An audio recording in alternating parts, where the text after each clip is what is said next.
What's good, y'all? It's your boy Lotus, and let's talk some basketball. So we are currently in the middle of the offseason, as you are all aware. Free agency has kicked off. We've seen a lot of big moves being made. Klay Thompson going to the Dallas Mavericks. Paul George leaving LA to go to Philly and sign with the Sixers. We've seen DeMar DeRozan has left the Bulls and signed with the Sacramento Kings on like a $74 million contract, which I might make a video talking about. I don't know. I kind of missed the window on that one, but a lot of teams are making some pretty big moves, some a lot bigger than others. But I think there's a lot of questions to be asked around the league. And in today's video, I want to ask and maybe to some degree answer a couple of those questions. But I kind of want to start off talking about my Los Angeles Lakers, because the biggest question for them is, are they going to do literally anything? Like, I get it, we drafted Bronny James, and that's a big story, and hired JJ Redick, which I'm actually excited about, and I think there's obviously a lot of controversy and a lot of reason for doubt there, but I'm looking forward to it. And then we drafted Don't Connect at 17, which is cool that he fell to us. I think he's going to be able to come in and immediately make an impact, off the bench, provide a scoring punch and some shooting for us. But I mean, are we going to do anything else? Because the thing is, right, as the Los Angeles Lakers, it's pretty much always championship or bust, but especially when you have players the caliber and the age of LeBron James and Anthony Davis. We don't have time to sit around and develop players. We can't wait on the young guys to get good or anything like that. Like, we need to go get some moves and get some win now players if we want to shape up this roster to be able to contend and compete. Because when you look around the league, a lot of teams were better than us, and a lot of teams that were better than us have gotten even better. The Mavericks were a better team who just got better. The OKC Thunder were a better team who got better. Now Denver, our arch nemesis, they got worse. We're going to talk about them a little bit later. But I mean, and even in the East, teams are getting better. New York is better. Boston isn't better, but they won the championship and they got to keep their whole roster. You know what I'm saying? New York got better. Philly got better. So what are the Lakers doing to keep up? Nothing right now. And it's a shame and it's a disappointment, because while I think our roster is okay, I don't think it's ready to contend at the highest level. Last year at the deadline, we made no moves. And I believe Rob Pelinka came out and said, well, we didn't really want to make any moves right now, because if we just kind of be patient, we'll have 3 tradable first round picks that we can use in the offseason to make a bigger move that'll have more of an impact on winning and our chance to compete and everything like that. And here we are in the offseason, and we got nothing. We didn't land Klay Thompson. Kyrie Irving's not coming here. We didn't get Jonas Valanciunas. DeMar DeRozan went to Sacramento. Like, every player that's been tied to us, which is basically any big name, because the Lakers stay name chaser, right? But like, even when it comes to like role players or whatever, it's like nobody that we've had our eyes on or that we've been connected to is here. No DeJounte Murray, no Trae Young. Donovan Mitchell is back with the Cavs, which I never thought that was going to happen anyway. Whether it's realistic or a fantasy, any of the players that we've been tied to, they're not here. And I don't know what the plan is, but if the roster stays as is, we might not even make the playoffs with the way things are shaping up. Because I see us being like maybe like a slightly above 500 team at this rate. All things considered, on paper, obviously, the way things could play out could be very different. But I think back to like the standings on like the Rockets were a 500 team. They have 41 wins. They were the 11th seed. They were 500, didn't make the playoffs, didn't even make the play-in. And if the Lakers and the Rockets are also probably going to be better with more continuity and experience and everything like that, I could definitely see the Lakers being like fighting for a play-in spot. And then if we get into the play, I could see us winning and then making the playoffs and then being a first or second round exit, which is not what we're in the conversation. Like, that's not what we're looking to do. So I don't know what their plan is. I hope they got something cooking up. I can't imagine what it could possibly be at this point, because it looks like nothing, but I don't know, man. And then similarly, we have the Miami Heat. And my question to them is, are they going to do anything significant? A report came out that said Jimmy Butler is basically going to be entering free agency next season, so he might not be there. And losing him would be a huge deal. But like, already, it's like, okay, like, you made a draft pick, you got Khalil Ware, that's cool. And are you going to experiment with playing some Bam at the 4 this year? I don't really know. And what are you doing about your point guard situation? Like, the Miami Heat could really use a guard. And also, instead of like adding players, they lost some players. DeLon Wright went to the Bucks. Caleb Martin went to sign with the Sixers. Now, I think the Heat actually offered Caleb Martin a bigger contract than what he ended up getting with the Sixers. I don't really know what the story is there. I don't really understand. But yeah, and then like, yes, they drafted Khalil Ware, and I think they picked up Alec Burks, but like, that don't really move the needle at all. And I think they had some interest in DeMar DeRozan. Well, that obviously fell through because, again, he went to the Kings. So it's not looking good for Miami. And this would be back-to-back disappointing off seasons for them, because they didn't do anything last year either. I think they tried to get DeMar DeRozan last year and it didn't work. And then this year, it obviously fell through again, which I don't think I liked that fit anyway. I don't think I wanted to see that in the first place. And I don't really know what the plan was there, but I'm kind of glad that it didn't work out. Not because I don't want to see the Miami Heat succeed, but I just don't think that would have been the right move for them to make. Much like the Lakers, I don't understand what their plan is, but I hope they got something. Otherwise, it's going to be a pretty mediocre year for Miami Heat. So now we move on to the Chicago Bulls. And the question is, what do you do about Vucevic and Zach Lavine? And especially Zach Lavine, because it's very interesting to me that he hasn't been traded. And it's not for lack of trying. And again, I don't really know what be going on in that Chicago front office, but it seems like a lot of teams around the league aren't really that interested in Zach Lavine. Again, they offered him to the Golden State Warriors, and Golden State was like, nah, we good. And I get it. The contract is huge, but it's really interesting to me. Originally, when I thought about talking about the Bulls, DeMar DeRozan was going to be included in this conversation, but obviously we see what happened with him. And the Bulls are finally looking like they're entering their rebuild mode. You know, they got a lot of young players on the roster. They're looking to acquire some draft capital and everything like that, get off that Zach Lavine contract, and finally bring an end to like that era. And it's also a matter of like, actually, now that I think about it, what becomes of Lonzo Ball too? Apparently Lonzo's been cleared for like basketball activities, and I've been seeing like these videos come out on Twitter, and like, I'm not convinced that he's going to come back and like be in great shape. I'm rooting for it. I'm a big Lonzo Ball fan. All the Ball brothers, Lonzo, LiAngelo, and LaMelo. It's a shame to me that LiAngelo never made it fully into the league, but it is what it is. But I actually root really hard for Lonzo and LaMelo, and I hope he comes back and is able to compete. But do the Bulls even want him at this point? I don't know. Probably not, because they got so many guards over there. And I don't know what the minutes and rotations look like at that point. You know what I'm saying? He's definitely not going to start for them, especially when you have like Io and Kobe coming into their own light. Like, I don't, you know what I'm saying? Like, I don't know. Shit, the Lonzo question might be an even bigger question than Zach Lavine. Is there any team that would take a chance on Lonzo? You know who needs to take a chance on Lonzo? Miami. Y'all need some sort of point guard out there, like an actual point guard who can facilitate and pass the ball and initiate the offense and everything like that. And I guess that matters on how much he's actually able to contribute and make an impact at this point. We don't really know after everything that he's been through, but damn it, y'all need to do something. If we're talking about who Lonzo Ball was before he got hurt, it's a lot of teams that could use him. Like, I think he'd be a good fit in like Orlando, or like I said, Miami. I know Orlando got a lot of guards over there, but they got to move some of those. And we're going to talk about Orlando in just a moment. But yeah, man, it's very confusing to me that Zach Lavine hasn't been moved. And like, I get it. People say that he doesn't really have a lot of value around the league. He has like all these like titles, or like these it's like this reputation that I don't really understand. Like, okay, I'm gonna say something that might be a hot take. Okay, Bradley Beal, with his insane contract, was still able to get moved. Now, granted, whether that was a good move or not, you know, is another story entirely, but he managed to get from Washington to Phoenix. I'm gonna go ahead and say it. I think Zach Lavine is just as good, if not better, than Bradley Beal. If Bradley Beal can get moved, why can't Zach Lavine? Your answer to that might be no other team is as dumb as the Phoenix Suns. And to that I say, maybe you're right. Although I don't think I actually agree with that, because there's a lot of dumbass teams out there, but I digress. You're really trying to tell me that there's not a single team out there that wants to take a chance on an all-star caliber player who's still in his prime? And I get it, he's had some injuries, and like there's this narrative that says, oh, he's like one of the biggest losers in the NBA, da-da-da. It's like, bro, he's been on some bad teams, and that's not his fault. I think Zach Lavine is a player who has been, unfortunately, thrust into positions where he had to be the guy on a team. And like, not everybody in the NBA is cut out to be the guy. There are certain players who, like, they can be your number one option. You might win some games. You might even make the playoffs, but you're not going to compete. You're not going to contend for a championship. You're not going to be a 60-win team or anything like that. You know what I mean? And Zach Lavine is one of those guys. Hell, Mikal Bridges is an incredibly valuable player, right? And I understand, like, on the defensive side of the ball, he brings more than Zach Lavine normally does. And Mikal is just a great, like, plug-and-play player who can fit on a lot of teams. But we saw him be a great role player in Phoenix, go to Brooklyn, show some flashes, showing that like he's not really meant to be a 1A guy. And, you know, there's nothing wrong with that. That's perfectly okay. And now he's going to New York, where he's going to be like the third or fourth option. He's going to probably look incredible in that role.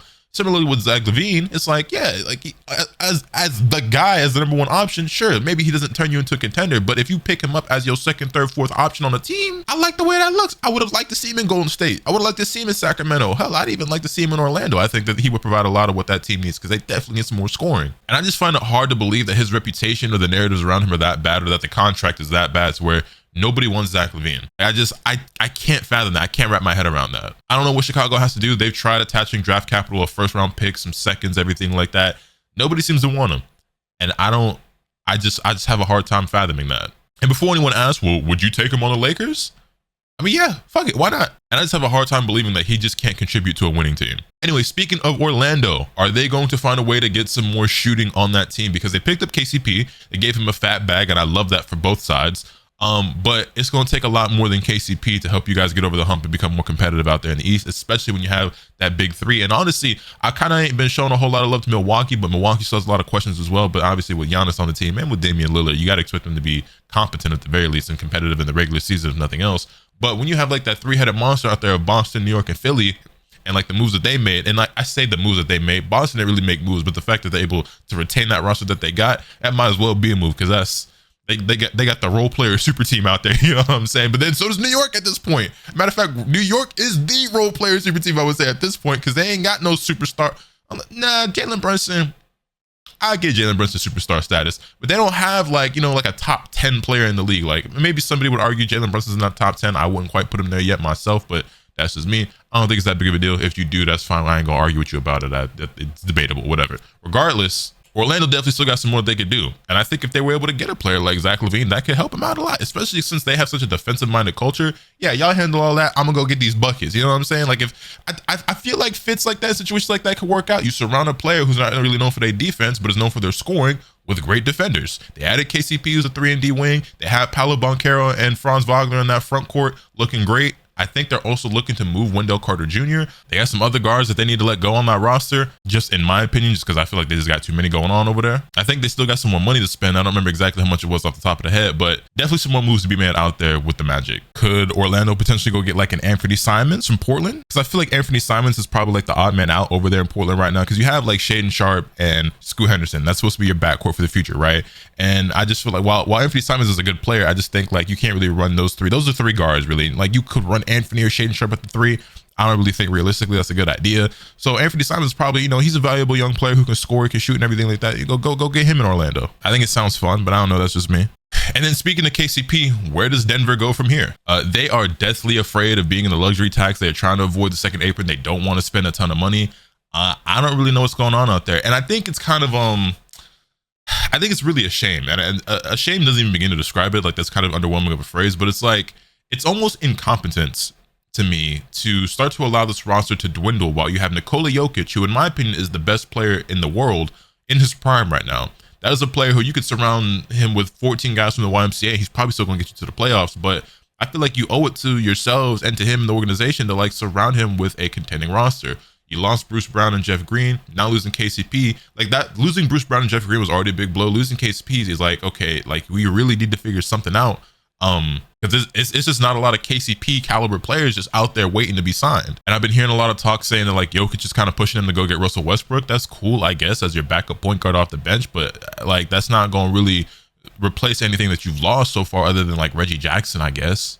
Who's going to be that new point of attack defender? And, you know, Aaron Gordon's a good defender and everything like that, but is he going to be running around the perimeter guarding everybody? I don't think so. Is that going to be Michael Porter Jr.'s job? I don't think so. And how much longer is Michael Porter Jr. going to be there at this point? Because I don't know. It seems very odd to me that you have this championship roster. You allow some pieces to leave. You go the next year, get eliminated. It just seems very strange to me that you do the thing, right? You win the championship and you go into the next year as the obvious favorite to repeat and win your second title. You lose a couple of pieces. Okay, these weren't like major pieces. Maybe it won't be that big of a deal. It does kind of end up showing down the line. And you're like, okay, but you know, we're still a championship roster. You know, a disappointing end to the season, losing to the Minnesota Timberwolves is whatever. It was a bad matchup. It is what it is. Luck is part of it as well when it comes to competing at this level and, you know, playing in the playoffs and contending for a title.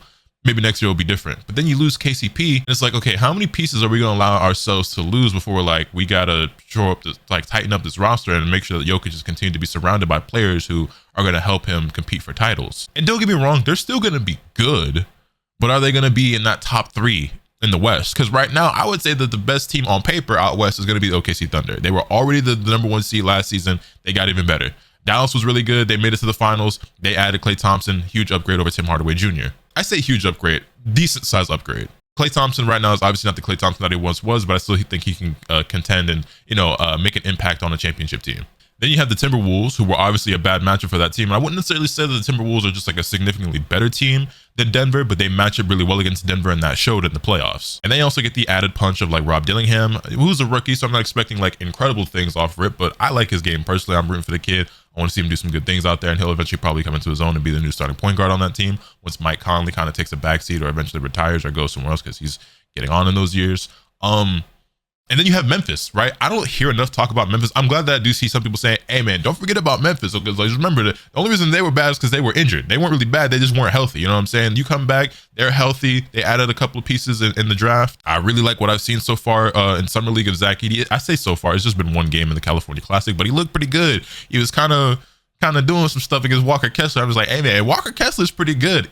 Which is strange to me why Utah looks to be moving on from him. I don't really know why, but I wonder if New Orleans could acquire him because they need that. We don't talk about them too, but Memphis isn't a team that I would say is necessarily better than Denver, but they're really good. And it's just another team that you got to watch out for. Denver's probably still like a top 5-ish team out west, but like, you want to be number one, definitely like top 2 or 3. So the biggest question for them is how do you replace KCP? And the answer is I have no idea. And yeah, quickly, like I said, are the Pelicans going to go get a center? I like that they added DeJounte Murray, and I like a lot of the guys that they have on that roster, but I've been thinking about it, right? When they acquired DeJounte Murray, I was like, yeah, man, they have so much depth and so much talent, but that could also be to their own detriment, where it's like, okay, maybe we have too many mouths to feed, too many different shot creators, too many guys who want the ball and everything like that. So we kind of got to make some more moves. And right now, the only center that they have on their roster is East Missy, which is the rookie that they drafted. And, he could go on to be great, but you're going to need more than that.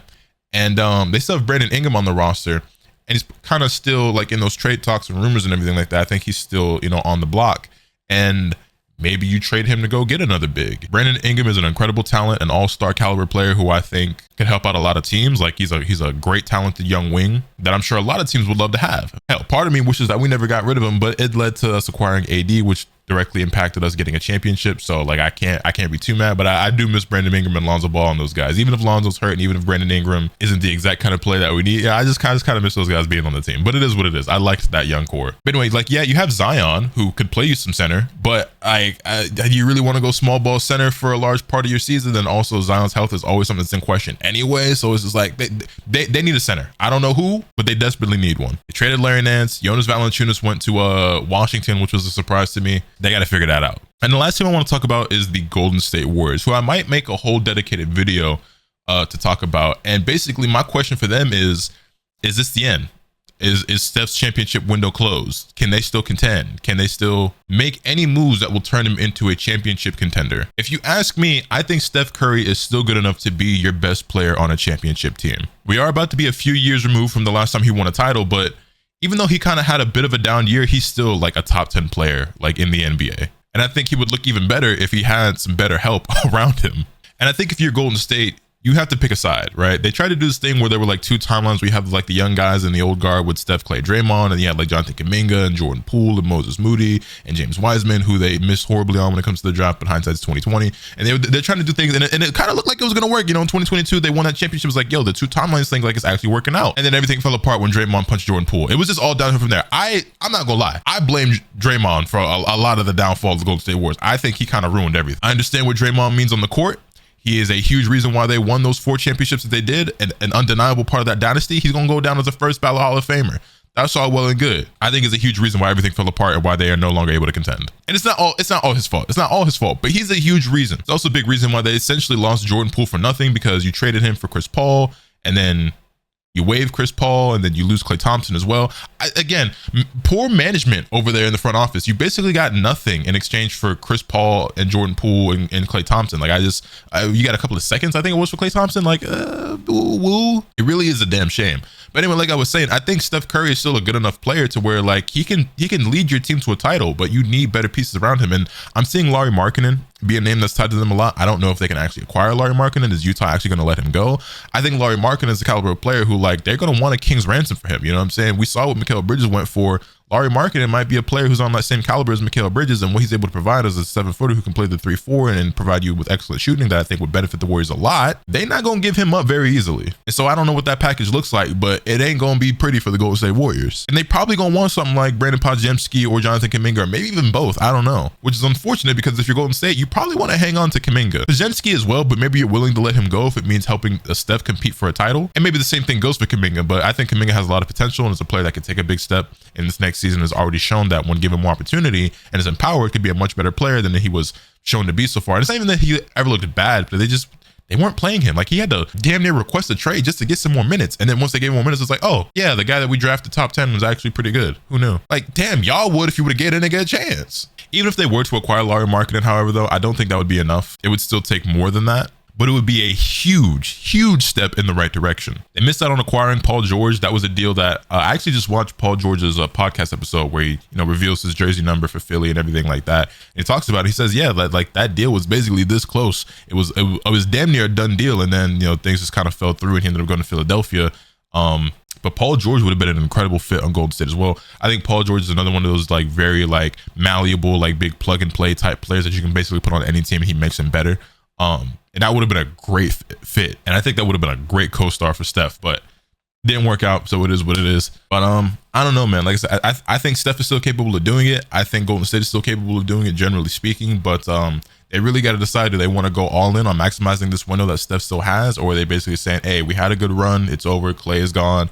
Steph is getting older. And we're just going to start working on bringing in these new young guys or whatever, and just kind of have Steph be on a mediocre team for the end of his career. You really don't want to see, you know what I'm saying? When you have an all-time great player like that, like you want to see them go out on top, or at the very least still be competitive. You don't want to see him just waste away his talent and not even have the chance to compete. You know what I'm saying? As crazy it is to think, Steph is 36.